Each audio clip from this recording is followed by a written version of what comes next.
আসসালামু আলাইকুম। আমি বিয়ে করেছি আজকে ১ বছর।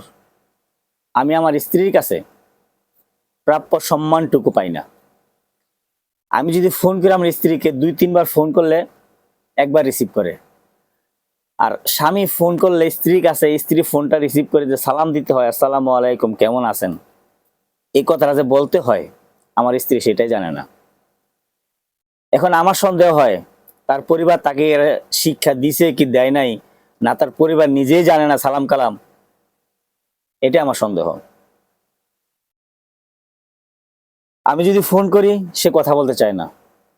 ২ বার ৩ বার ফোন করলে একবার রিসিভ করে, তাও ফোন রিসিভ করে অন্যদিকে তাকায় থাকে। অন্যদিকে তাকায়া আমি যতক্ষণ কথা না বলি, কেমন আছো না বলি, সে ততক্ষণ কথা বলবে না। চুপ করে থাকবে।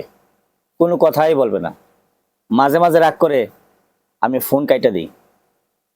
যে আমার স্ত্রী সারাদিন কাজ করে আইসা, সারাদিন কষ্ট করে আইসা স্ত্রীর কাছে একটু ফোন দিয়েছি দুঃখ সুখের কথা কমু।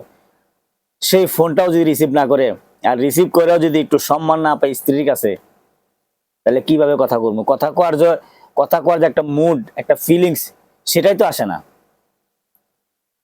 এখন সে যে কেন এমন করে সেটাও জানি না।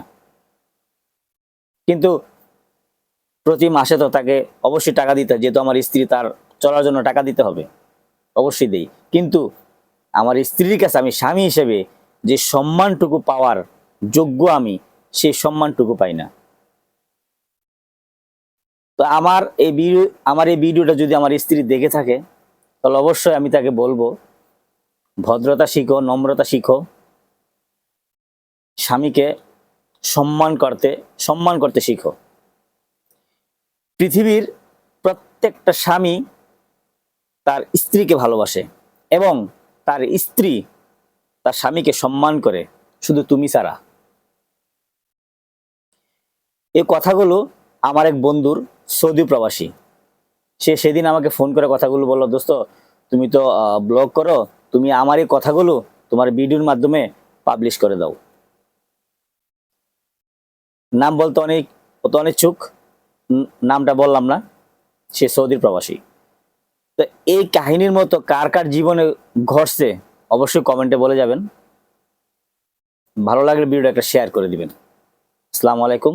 যারা বোর কাছ থেকে কষ্ট পান তাদের জন্য ভিডিওটা। ভালো থেকেন।